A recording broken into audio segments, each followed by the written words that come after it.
Have you ever stood in a place so still that even your breath felt like an interruption, a silence too heavy to hold, the kind that grows, not from peace but from being forgotten?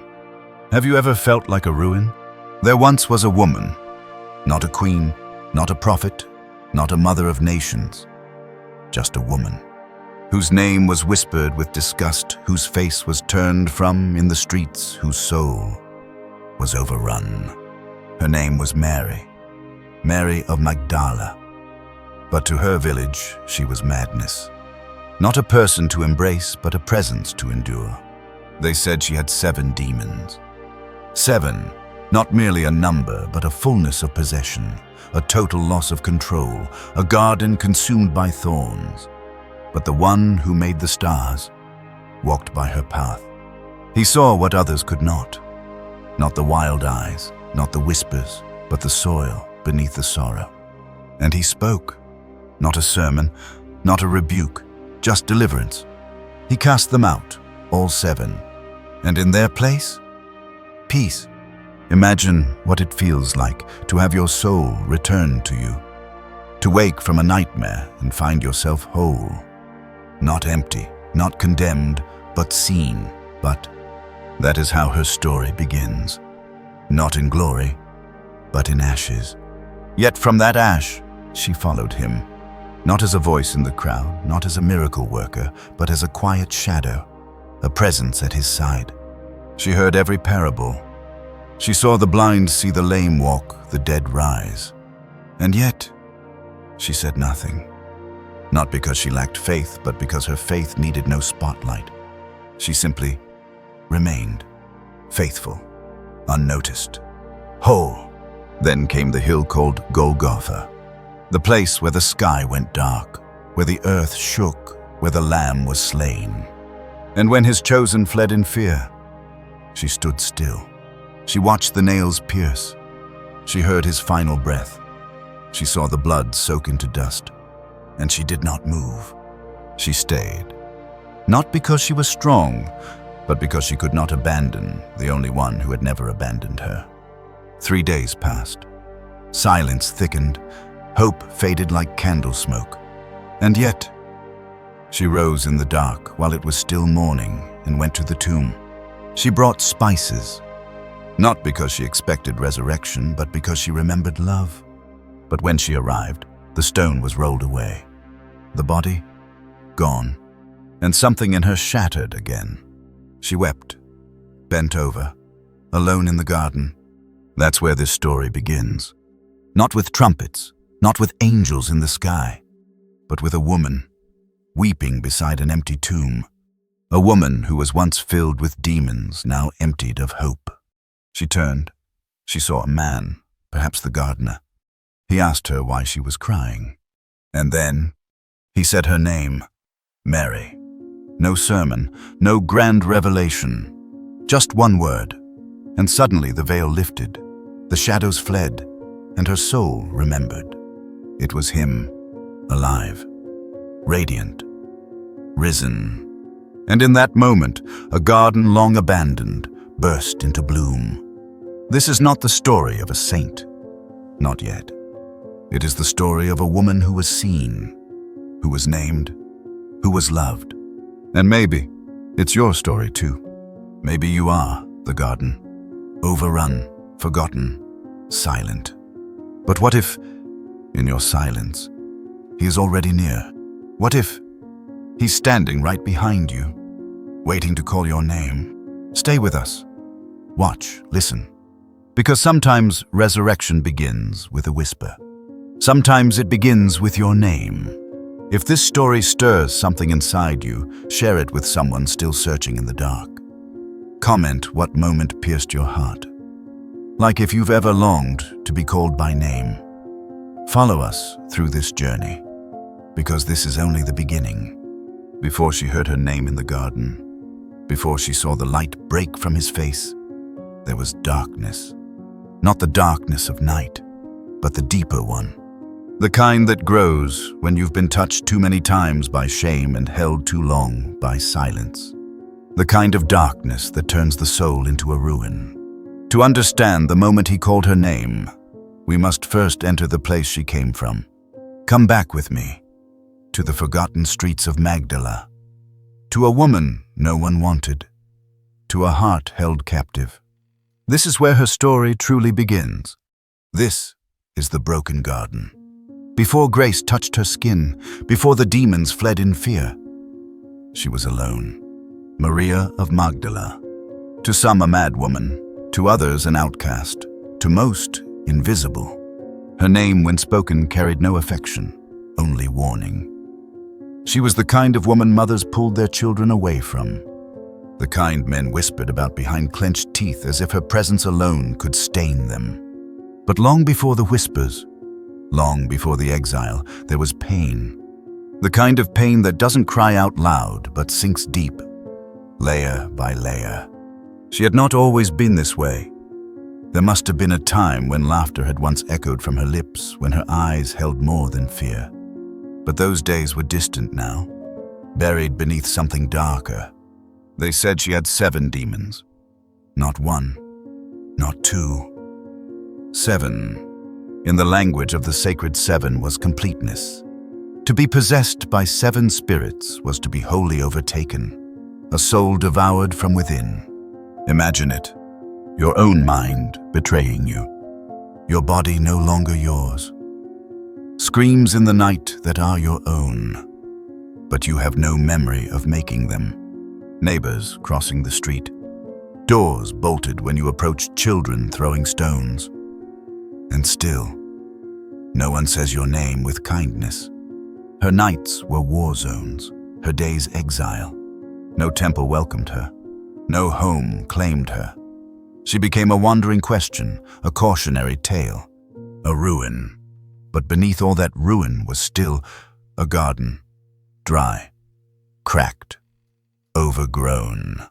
But a garden nonetheless, the kind only one could see. There is something mysterious about how Christ chooses his vessels. He does not search the synagogues for the best scholars. He does not inspect the robes of priests for purity. He walks the alleys. He listens for silence. He looks for ruin, because that's where grace makes the loudest sound. He came to Magdala, not by accident. He walked those dusty roads with intent. And when he saw her, he did not flinch. He did not look away. He looked into her, past the chaos, past the curses, into the woman. And then he spoke. No long prayer, no dramatic ritual, just command. The spirits convulsed, the air changed, and in one breath, they fled. She collapsed, not from fear, but from release. For the first time in years, she was alone, not with demons, but with herself. And she wept. Have you ever wept like that? Not from sorrow, but from sudden peace. A peace so heavy it presses your knees to the earth and breaks your silence open. That's what happened in the broken garden of her soul. Something grew. She should have gone home, tried to rebuild, tried to start over. But instead, she followed him, everywhere. Not because he demanded it, but because she could not walk away from the only man who had ever looked at her without disgust. She followed quietly, behind the crowds, beyond the noise. She heard every word. He spoke like water falling on cracked ground. She memorized his voice. She studied his hands. And in the stillness of her heart, something began to bloom. The world still saw her as what she had been, but he saw what she was becoming. And she didn't need titles, or praise, or acknowledgement. She just needed to stay close. Because when you've lived in torment, closeness to peace feels like resurrection. Maybe you've known what it's like to be dismissed, misunderstood, named for your wounds instead of your worth. Maybe you've wandered, not because you are lost, but because no one came looking. But what if the gardener's already near? What if he sees past your thorns and into the roots? And what if he's already speaking to the spirits that cling to you, the ones named shame, fear, failure, loneliness, unworthiness, anger, despair. 7. What if he's already whispering? Leave her. Because even the broken garden, when touched by holy hands, can bloom again. Have you ever felt like Maria? Misnamed, mistreated, misunderstood? Comment your story below. Someone might need to read it, like if you've ever longed to be seen beyond your past. Share this with someone living under labels that aren't theirs. And follow this journey. We've only just begun. There is a silence that follows deliverance, a holy hush. Not because all is calm, but because the soul no longer knows how to speak. That was the silence that followed Maria's healing. The voices that had tormented her were gone. But so was her sense of identity. What do you call yourself when your demons leave? But no one welcomes you back. She wandered the village, the same paths she had once walked in madness. But now, the fear in people's eyes turned into suspicion. Some said it was a trick. Some said she would relapse. Others just turned away, afraid that her healing might demand something of their own wounds. So she left, not out of anger, but because peace doesn't always have a place to rest among those who still live in fear. She found him again, the one who had made the voices flee, and she stayed close. Not as a follower in the 12, not as a leader of crowds, but as a shadow, a servant, a quiet presence. There is something holy about a person who follows without needing to be noticed. She never stood beside Peter. She never debated with Pharisees. She never asked to be named in scrolls, but she was there. When the hungry gathered, she carried baskets. When the sick reached out, she brought the cloths. When children cried, she sang to them softly, her voice no longer wild, but tender. And every night, as he taught, she listened. She did not understand everything, but she understood him. The way he looked at people, the way he paused for the ones others passed by, the way he said, "Blessed are the poor in spirit," and looked right at her. It was then that she realized she was not just healed, she was being made whole. The light did not burst in like lightning. It seeped in like dawn. Little by little, she laughed again. She helped others. She slept through the night. And the garden within her, once barren, began to grow wild with grace. She no longer prayed to be accepted. She simply lived as one who had been chosen, not for power, but for presence. Not everyone understood. Even among the disciples, she was the one he healed. Not a sister, not an equal. But Jesus never corrected them, nor did he promote her. He simply included her. And for Maria, that was enough. To sit in the back, to walk behind the crowds, to be close to the voice that had once called her demons out. She no longer feared the dark. She no longer feared herself. She feared only losing sight of him. Have you ever followed someone, not because of where they're going, but because of who they are? Have you ever stayed in a place, not for recognition, but because your soul feels safe? That was Maria. She stayed near because the one who saved her never turned his eyes away. And when he preached about the lost sheep, she wept. When he wept at Lazarus's tomb, she knelt in silence. When he spoke of death, she felt a shadow stir again. But this time it did not come from within. It came from the world. The whispers were growing, the hatred swelling. But Maria didn't flee. She had been filled with darkness before, and she knew that no shadow outside could compare to the ones she had already survived. She would not leave him now, not when he might need someone to simply remain. Perhaps the greatest act of faith is to stay. When others posture, when crowds cheer, when enemies stir. To remain, silent, steady, surrendered. That was Maria. And though no gospel highlights her sermons, her presence is the sermon. She was the living proof that grace not only frees, it transforms. If you've ever felt unnoticed, serving in silence, loving without applause, then you are walking where Maria walked. And heaven sees you. There is no such thing as hidden faith, not to the one who counts even your quiet tears. But healing is never the end. It is only the quiet beginning. For Maria, freedom from the demons did not lead to fanfare. It led to following, not on stages, not with trumpets, but step by step, in silence.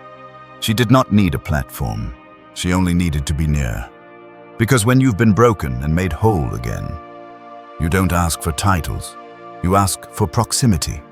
And so she stayed, not as a voice to be heard, but as a disciple to be trusted. Let us follow her now into that sacred stillness. This is the story of the silent disciple. Some disciples are known by their words, others by their wounds. But Maria was known by her presence, always there, never in front, but never far. While others argued about who would sit at his right hand, she sat on the ground, gathering crumbs of truth that others left behind. When crowds pressed in, she stayed behind the circle, not because she was unworthy, but because she was full of gratitude, full of peace, full of the memory of what she had been and what he had made her. She did not need a title. She did not seek a position. Her worship was quiet. A basin, a cloth, a cup of water offered when no one noticed. And somehow, that pleased him. She began to recognize it. The way he glanced at her in the crowd, the softness in his tone when she approached. He never praised her aloud, but he never overlooked her. And in a world where women were often silenced, he never silenced her. He allowed her to be. It's a strange thing, to be known but not named, to be loved but not listed. And yet that was her calling. She was not Peter. She was not John. She was Maria, the disciple who stayed. And in the kingdom of God, staying is no small thing. Have you ever stayed when you had every reason to leave? Have you ever loved without being loved back in public?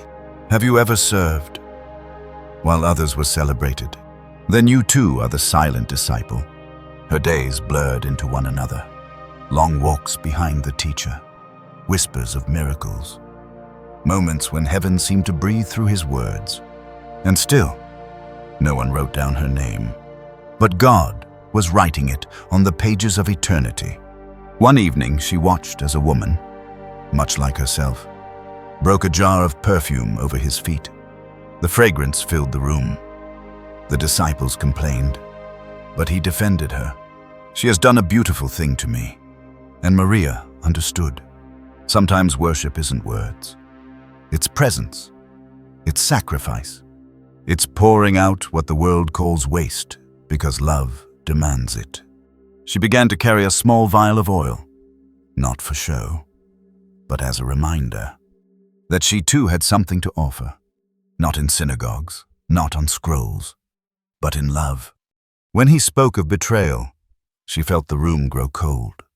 When he washed their feet, she kept her eyes on his hands. Hands that had once reached into her darkness, now washing dust from hearts that would soon desert him. And still, she remained, even when he walked toward death. She did not protest, she did not question. She followed, to the garden, to the trial, to the place of the skull. Where others watched from afar, she stood close. The wind was cruel, the sky darkened, the earth trembled, but Maria did not move. Because the one on the cross was the one who had called her name when no one else dared speak it. She would not leave him now, not when he was most alone. Have you ever stayed with someone through their pain, even when it tore you apart? Have you ever watched someone suffer and felt your soul fracture because you could not save them? Maria did, and she stayed. Not because she was strong, but because she remembered what it felt like to be forsaken.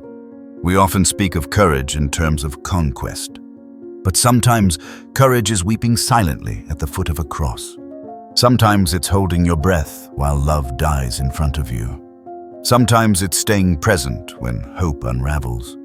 That was Maria's discipleship, not in miracles, not in power, but in loyalty. And heaven saw it. Heaven always sees the ones who remain, even when the world forgets.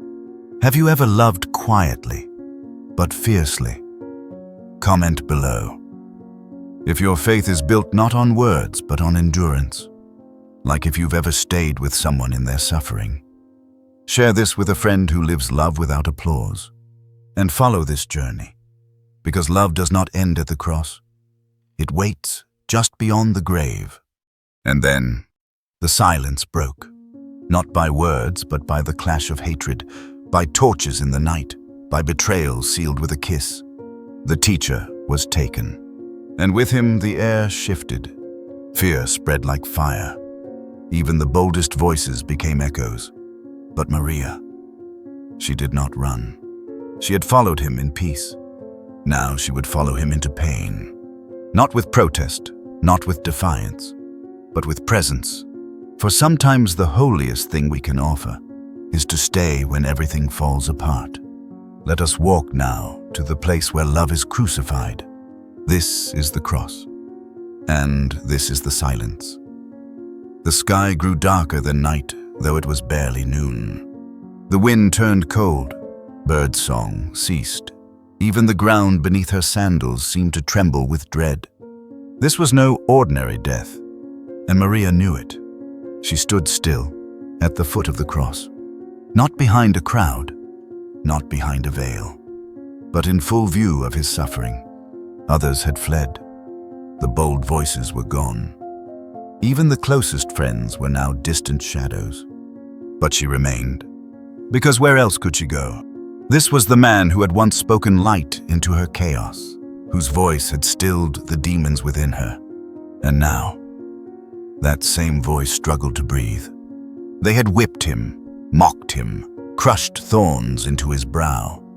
And still, he had walked, step by step, blood and dust mingling beneath his feet. She had followed. Every lash, every stumble, every groan, she had followed. Because her love knew no other direction. Now she stood beneath him. He was barely recognizable. Flesh torn, eyes swollen, chest rising in broken rhythms. And yet, he looked down. Through blood, through pain, he saw her, Maria. And in his final breaths, he gave her no miracle, no private word, only presence. That was enough. She wanted to scream, to throw herself at the feet of his tormentors, to beg them to stop. But her voice had been trained in silence. So she did what she had always done. She stayed and wept. There are tears that fall gently, and then there are tears that rip through the soul. Tears that do not seek comfort but simply pour, because the heart has shattered beyond all repair. That was Maria's weeping, not for a lost teacher, not for a failed prophet, but for the one who had loved her when no one else dared, the one who had whispered her name into resurrection, now groaned his last breath into death. He cried out, "Father, forgive them," and her knees gave way. How could forgiveness be his final act? How could love still overflow from a heart so pierced? She did not understand, but she knew one thing. This was holy, even in horror, even in pain. This was holy. Then the sky split. The earth roared. The veil of the temple tore in two. But the sound that undid her most was the silence that followed. He was gone. Just gone. His head bowed, his body still. And Maria, the woman who had once danced in the light of his healing, now sat in the dust of his death. Have you ever watched hope die? Not as a metaphor, not as a lesson, but as a person, breath by breath, until there is none left. Then you know what Maria felt. The grief too deep for words, the ache too vast for tears, the kind of sorrow that hollows you out from the inside. They took him down. She watched as hands unfastened nails from holy flesh, watched as they wrapped him in linen, watched as the tomb swallowed the only light her soul had ever known. And the stone was rolled, closed, final. There were no angels, no choirs, just dirt and blood and silence. That night, Maria did not sleep. She stared at the sky and wondered if the stars mourned too. She listened for his voice in the wind, but heard nothing, only absence. But there's something the world forgets about the ones who know silence. They are the ones who listen longest. They are the ones who remain still when others move on. Maria did not leave the garden. She did not forget the tomb, because something inside her, beyond reason, beyond grief, still waited. Have you ever held on when everyone else let go? Have you ever stayed near when the light was gone? Then perhaps you know what it means to love like Maria. She teaches us this, that sometimes the greatest act of faith is to sit beside a sealed tomb and refuse to stop hoping.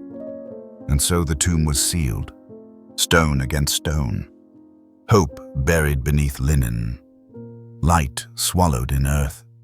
But Maria, she could not leave. Her feet carried her away, but her spirit stayed. There was no plan, no prophecy she clung to, just a grief that refused to end. The world moved on, but she stood still. And on the third day, while it was still dark, she rose, not with expectation, but with love. Not to witness a miracle, but to anoint a corpse. She walked to the tomb, perfume in her hands and sorrow in her chest. But what she found was not the silence of death.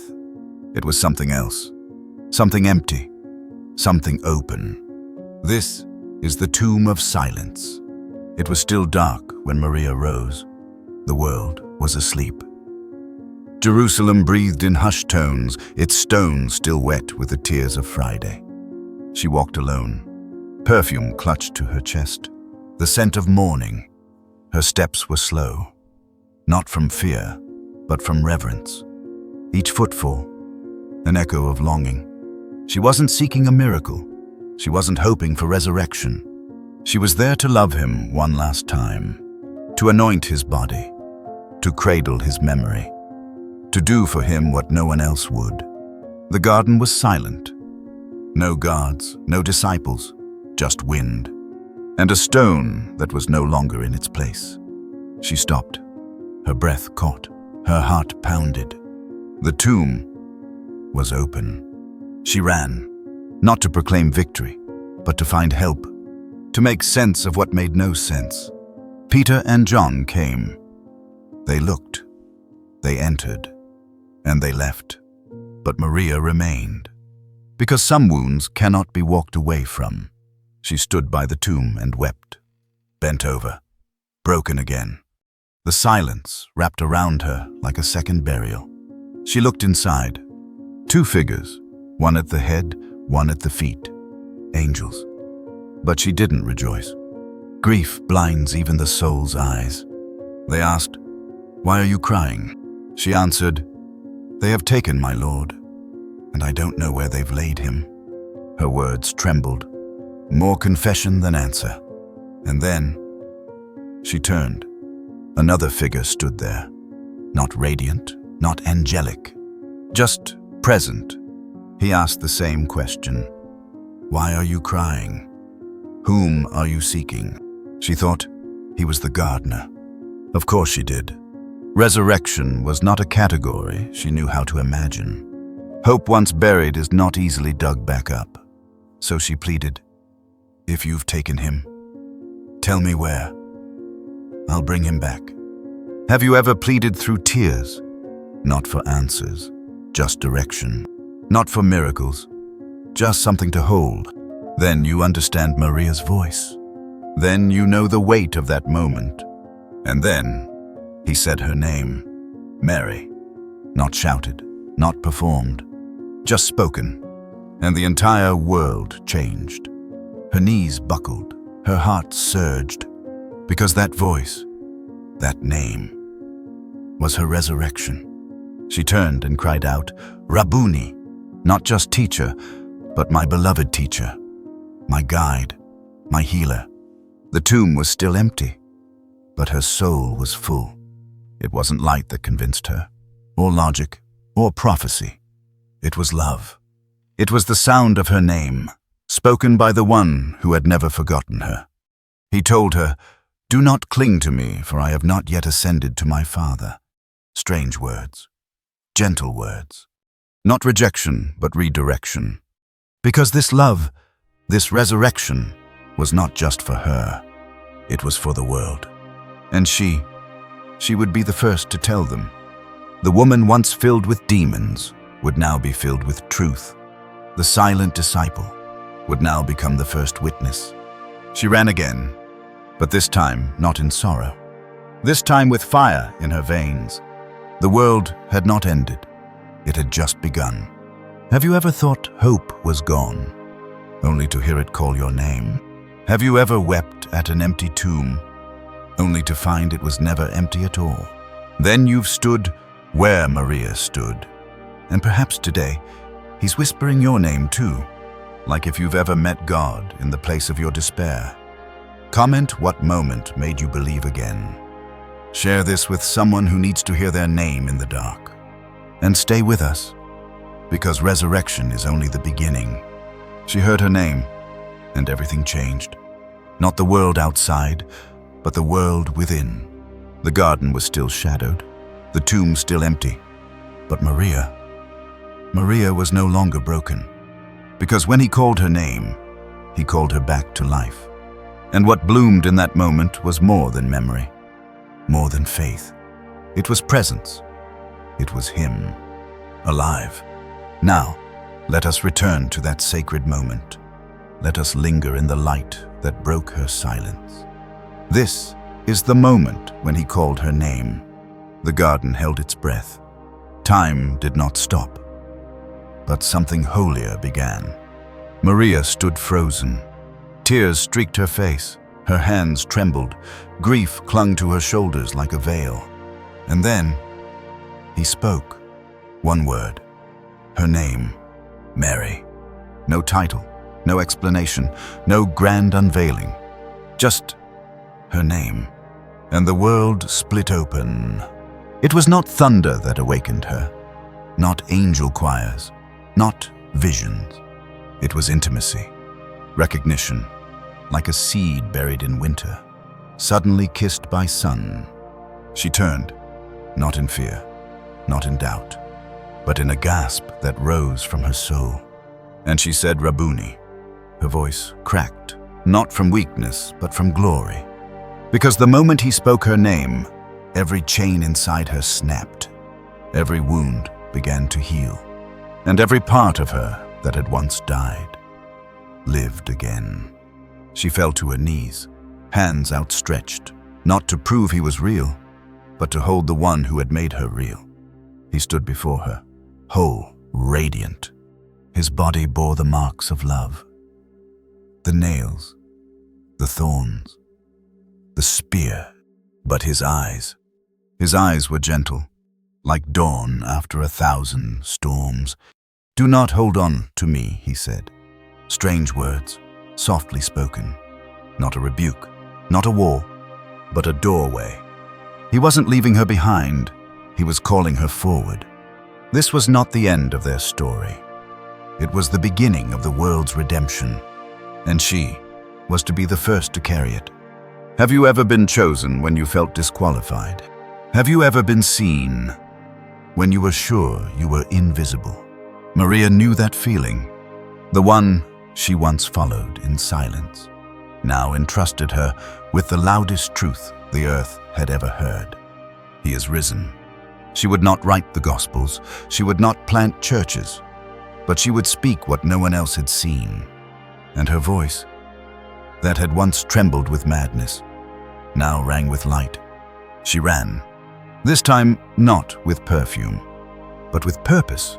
She was no longer the woman with demons. She was the woman with the news, the first apostle of resurrection. The forgotten garden now bloomed with proclamation. And as her feet pressed into the soil, the garden remembered Eden, not the loss, not the fall, but the hope of something restored. She had walked through darkness. She had watched love die. And now, she had seen it rise. If you've ever longed to hear your name spoken by someone who truly knows you. If you've ever wondered whether the pain you carry has a place in redemption, then remember this. Jesus didn't appear first to kings or scribes or warriors. He appeared to the woman who stayed, to the one who wept, to the one who listened, to the one he had healed. And he called her not daughter, not disciple. He called her Mary, because when God resurrects, he begins with the personal, not the crowds, not the spectacle, but the soul, your soul. He still speaks names, even now, even here. Maybe he's whispering yours. Maybe the silence in your life isn't abandonment, but preparation. Maybe the grave you've been standing near is already empty, and the voice you've been waiting for is closer than you think. He called her name, and she answered. But resurrection was never meant to be a secret. Love, real love, cannot remain buried. He could have gone to kings, to priests, to scribes, but he chose her, not just to witness, but to tell, to carry the dawn to those still locked in night. She had waited in silence. Now she would speak. This is where Maria becomes more than a follower. She becomes a messenger, the first flame, the first voice, the apostle to the apostles. She ran, not away from grief, but toward the glory. Her feet, once weighed down by sorrow, now danced over the soil. The garden behind her, the mission ahead. Maria was no longer just a witness. She was a messenger, the first, not because she had earned it, not because she was prepared, but because she had remained. She had wept, she had waited, she had listened, and now she would speak. He had told her, "Go to my brothers and tell them." And that command changed everything. The girl whom society dismissed, whom demons once ruled, whom religion overlooked, now carried the news that death had been defeated. She not Peter, not James, not John. She was the apostle to the apostles. Imagine her breath as she reached the others. Imagine their faces as she tried to explain what she had seen. A man, alive, scarred but shining. A voice, gentle but commanding. A name, her name, spoken by resurrection itself. They didn't believe her, not at first. How could they? Even now, the world struggles to believe that the risen Christ would entrust his truth to a woman. But he did. And not just any woman, Maria of Magdala. The one with a past, the one with no rank, the one whose only qualification was that she loved him without needing anything in return. In that moment, she stood taller than any pulpit. Her testimony became the bridge between darkness and dawn. She didn't quote scripture. She didn't explain theology. She simply said, "I have seen the Lord." And that was enough. Have you ever had a truth so deep that others couldn't see it? Have you ever carried a word that felt too heavy for your voice? Then you know what Maria felt. The tension, the disbelief, the fire. Because when God gives you a word, you can't keep it quiet. Even if the world doubts he has already spoken. And his call outweighs their silence. Maria's name would not appear in letters from Paul. She would not be listed among elders or bishops. But heaven knows. Heaven remembers. She was the first to see, the first to hear, the first to go, the first to say what the world had never heard. He is risen. And maybe that's why she was chosen. Not because she had influence, but because she had intimacy. Not because she had status, but because she had stayed. Not because she was qualified, but because she was willing. The garden had done its work. The tomb had been opened. And Maria, once forgotten, now carried the very heartbeat of the gospel. Can you imagine the heavens watching her run? The angels leaning forward, the Father smiling. Because in that run, the message was born. A new creation had begun to speak. Maybe that's what resurrection really means. Not just a body walking again, but a soul set free to declare what it has seen. And maybe you, yes you, are meant to run too. Not with answers, not with perfection, just with the truth that you've met him, that he's alive, that he called your name in the silence. So go. Tell someone. Tell them what he showed you. Tell them how he found you. Tell them he lives. Like if your story once felt disqualified, but now carries light. Comment if you've ever felt called to speak even when others didn't listen. Share this with someone who's afraid to carry the good news, and stay. Because what comes next is not the end. It's the echo. She spoke. And the silence of the tomb was broken forever. Not by argument, not by doctrine, but by testimony. I have seen the Lord. And those 5 words still echo. Through centuries, through churches, through hearts. Because resurrection did not end in a garden. It began there. And now it waits to begin again. In you. This is where we pause. To remember. To reflect. To ask. Not just, what did she see, but what do I see? Let us return one last time to the garden. The story ends where it began, in a garden, but not the same garden. Once it was a place of shadows, of tombs, of tears. Now, it is holy ground, because someone stayed, someone waited, someone listened.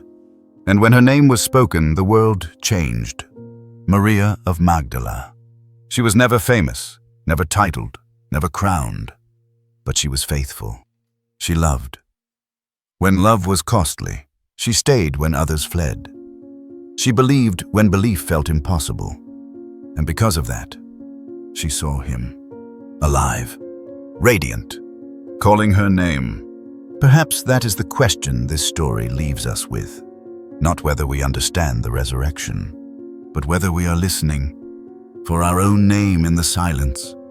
Because the God who called Maria still walks in gardens, still waits near tombs, still speaks into the shadows. And sometimes he begins with your name. Maybe today you feel forgotten. Maybe your past still clings to you like a name not your own. But Maria teaches us this. There is no shame too deep for grace, no silence too long for mercy, no tomb too sealed for resurrection. So stay. Wait. Listen. He is near. And when he calls, may your soul remember that it too was made to rise. Thank you for walking with us through this sacred story. Thank you for staying, even in the silent parts. And thank you for listening, with the kind of heart that still believes in gardens. If this journey moved you, please take a moment to subscribe. It helps us share more stories like this. Stories that linger. Stories that speak. Like if your heart recognized something true, share it with someone whose soul may be waiting to bloom again. And leave a comment. Has God ever whispered your name in the silence? We read every word. Because this is not just our story, it's yours. Until next time, stay in the garden. Stay in the wonder. And remember, the tomb is empty, but the story is just beginning.